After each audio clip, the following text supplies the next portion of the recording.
যোৰহাটৰ দহোটীয়া উচ্চতৰ মাধ্যমিক বিদ্যালয়ত ভয়ংকৰ ঘটনা। দামান বজাত সি মোৰ লগত কথা পাতি ধুনীয়াকৈ গৈছে। দেৱজিৎ বনিয়া। তাৰপিছত যেতিয়া টিফিনটা দিছিলে তেতিয়া তাৰ আগলৈকে মোৰ লগতে আছিলে। তাৰপিছত আহিলে, তাৰপিছত ময়ো দোকানলৈ আহিলোঁ। তাৰপিছত যে এইখন হৈ আছে আমি গম নাপাওঁ। যেতিয়া মোৰ লগৰ এজনী ক'লে যে মানে ল'ৰা কেইটামানে গৈ পিনে যে এই মূৰত মাৰিছেগৈ, সিমানটা নাজানো, কিন্তু সাৰো আছে আৰু বাইদেউহঁতে কোৱা মতে কোঠা চোঠা কিবা লৈ আহিছে নেকি। এজন ছাত্ৰৰ ওপৰত সতীৰ্থ ছাত্ৰৰ দলৰ বৰ্বৰ আক্ৰমণ। মই একো গম নাপাওঁ। মই ইয়াৰ পৰা স্কুলৰ পৰা ফোন কৰিছে যে আপোনাৰ ল'ৰাটো অকণমান দুখ পাইছে, আপুনি স্কুললৈ আহকচোন। তেনেকৈ কৈছে। মই স্কুললৈ আহিছোঁ। স্কুলৰ পৰা মোক কৈছে যে ল'ৰাটো অকণমান দুখ পাইছে, হস্পিটেললৈ নিছে, দহোটীয়া হস্পিটেললৈ আপুনি যাওকচোন বাৰু। আহিছোঁ। এতিয়া মই একো কথা পাতিবলৈ পোৱা নাই। ল'ৰা মানে চিলাই আছে এতিয়া। কি গম পাইছে মানে স্কুলৰ ল'ৰা মাথাত দুখ পাইছে, মাথা চিলাই আছে। এতিয়া মই গম পাইছোঁ মানে স্কুলৰ ল'ৰাই সুটি কাজিয়া লাগিলে মোৰ ল'ৰাটো মাৰিলে তাৰমানে। আৰক্ষীৰ দ্বাৰা আটক আক্ৰমণকাৰী এজন ছাত্ৰ।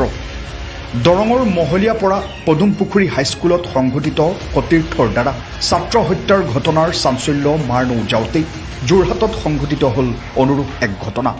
যোৰহাটৰ দহোটীয়া উচ্চতৰ মাধ্যমিক বিদ্যালয়ৰ এজন ছাত্ৰক বিদ্যালয় চলি থকাৰ সময়তেই বৰ্বৰভাৱে আক্ৰমণ কৰে সতীৰ্থ ছাত্ৰৰ এটা দলে।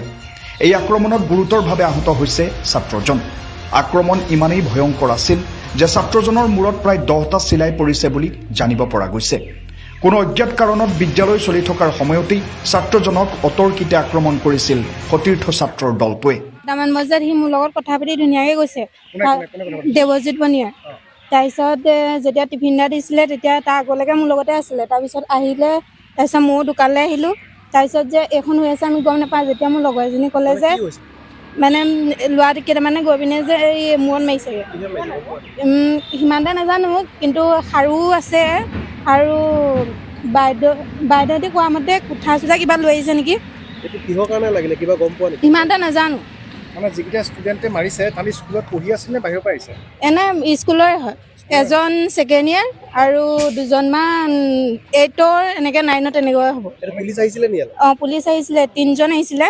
তাৰপিছত এজনক লৈ গৈছে আৰু কাক লৈ গৈছে নামটো গম পোৱা নেকি? বিজয় হাজৰিকা। বিজয় হাজৰিকাক লৈ গৈছে। তেওঁ সৌজৰে হয়। কোঠা আনিছে বুলি শুনিছোঁ, কিন্তু হয় নে নহয় সেইটো নাজানো। তেনেকুৱাই হৈ আছে। আৰু হেৰি বুলি কয় যিজন বিজয় বোলা ল'ৰাজন যে তেওঁ স্কুলত কিহত পঢ়ে? Second year. তেওঁ এতিয়া পুলিচে লৈ গৈছে। পুলিচে লৈ গৈছে। কিবা লাগিছিলে গম পোৱা নেকি? আগতে ইমানটা নাই লগা, এনেই অকণমান লাগে, তাৰপিছত ভালেই হৈ যায়, কিন্তু ইমান যে হৈ যাব গম পোৱা নাছিলোঁ। লগৰে তেওঁলোকৰ মোৰ ভাইটি হয়। এই ঘটনা সংঘটিত হোৱাৰ পাছতেই মাতৃক বিদ্যালয় কৰ্তৃপক্ষই খবৰ দিয়াত বিদ্যালয়ত উপস্থিত হয় আহত ছাত্ৰজনৰ মাতৃ। অৱশ্যে ছাত্ৰজনক মাতৃ উপস্থিত হোৱাৰ পূৰ্বেই বিদ্যালয়ৰ কৰ্তৃপক্ষই চিকিৎসালয়লৈ প্ৰেৰণ কৰে। এই ঘটনা সংঘটিত কৰা এজন ছাত্ৰক ইতিমধ্যেই আটক কৰিছে আৰক্ষীয়ে। মই একো গম নাপাওঁ। মই ইয়াৰ পৰা স্কুলৰ পৰা ফোন কৰিছে যে আপোনাৰ ল'ৰাটো অকণমান দুখ পাইছে, আপুনি স্কুললৈ আহকচোন। তেনেকৈ কৈছে। মই স্কুললৈ আহিছোঁ। স্কুলৰ পৰা মোক কৈছে যে ল'ৰাটো অকণমান দুখ পাইছে, হস্পিটেললৈ নিছে, দহোটীয়া হস্পিটেললৈ আপুনি যাওকচোন বাৰু। আহিছোঁ। এতিয়া মই একো কথা পাতিবলৈ পোৱা নাই। ল'ৰা মানে চিলাই আছে এতিয়া। কি গম পাইছে মানে স্কুলৰ ল'ৰা মাথাত দুখ পাইছে, মাথা চিলাই আছে। এতিয়া মই গম পাইছোঁ মানে স্কুলৰ ল'ৰাই সুটি কাজিয়া লাগিলে মোৰ ল'ৰাটো মাৰিলে তাৰমানে। কিহে মাৰিছে বুলি মই এতিয়ালৈ গমেই পোৱা নাই। চাকুৱে মাৰিছে নে? দেৱজিৎ বনিয়া। কোন স্কুলত পঢ়ে? কোন স্কুলত পঢ়ে? কোন ক্লাছত পঢ়ে? ফাৰ্ষ্ট ইয়েৰ, দহোটীয়া হাইস্কুল। এতিয়া মাষ্টৰক আপুনি সুধিছে নেকি? সুধিছোঁ। মাষ্টৰে মোক এইটোৱে ক'লে অকণমান দুখ পাইছে, আপুনি যাওকচোন বাৰু দহোটীয়ালৈকে, সেনেকৈ এই হস্পিটেললৈকে। এতিয়া যিজনে আক্ৰমণ কৰিছে তেওঁক ধৰিছে নেকি? তেওঁক ধৰিছে। তেওঁ মোক থানালৈ লৈ গৈছে বুলি কৈছে। কিহে আক্ৰমণ কৰিছে মই এতিয়ালৈ গমেই পোৱা নাই। মাথাত দুখ পাইছে? মাথাটো চিলাই আছে। দেৱজিৎ বনিয়া, ফাৰ্ষ্ট ইয়েৰ। আনহাতে সমগ্ৰ ঘটনা সন্দৰ্ভত প্ৰতিক্ৰিয়া প্ৰকাশ কৰিছে বিদ্যালয়খনৰ ভাৰপ্ৰাপ্ত অধ্যক্ষই। এতিয়া কথাটো কি হৈছে, আমাৰ মানে আজি প্ৰিন্সিপাল বাইদেউ নাই, বাইদেউ ট্ৰেইনিঙত আছে।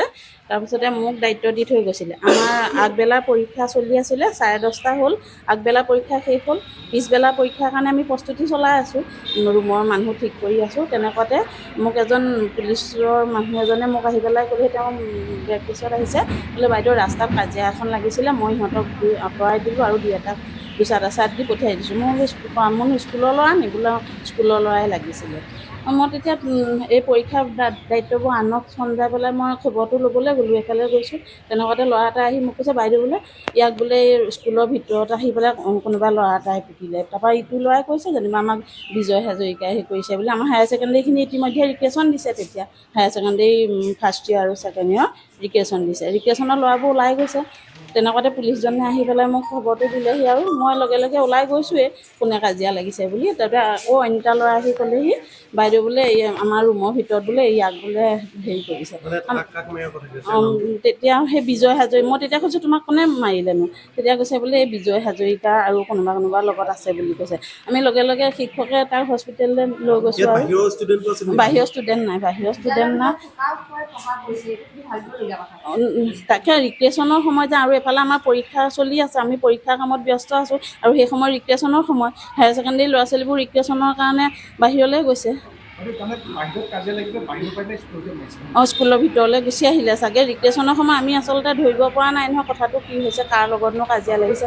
আমি ওলাই গৈছোঁহে। ল'ৰাটোৱেহে কৈছে, আমাক কোনোবাই কৈছে খাৰু এডালে মাৰিলে বুলি, আৰু কিন্তু আনেহে কৈছে। ল'ৰাটোৱে কিন্তু প্ৰথমতে অন্য এটা ল'ৰাই কৈছে বাইদেউ খাৰুৱে মাৰিলে, খাৰুডালে লাগিলে বুলি। চিকিৎসকে তাৰপৰা আমাৰ দুজন শিক্ষকে লৈ তেওঁ লগে লগে আমাৰ ওচৰতে হস্পিটেল আছে নহয়, তালৈ লৈ গৈছে। লৈ গৈ তাত চিকিৎসা ব্যৱস্থা কৰিছে। আমিও ইতিমধ্যে থানালৈ গৈ খবৰটো জনাইছোঁ। পিছত আমি তেনেকৈ কৈছে আৰু পিছত আমিতো দেখা নাই, আমি সেই সময়ত দেখা নাই।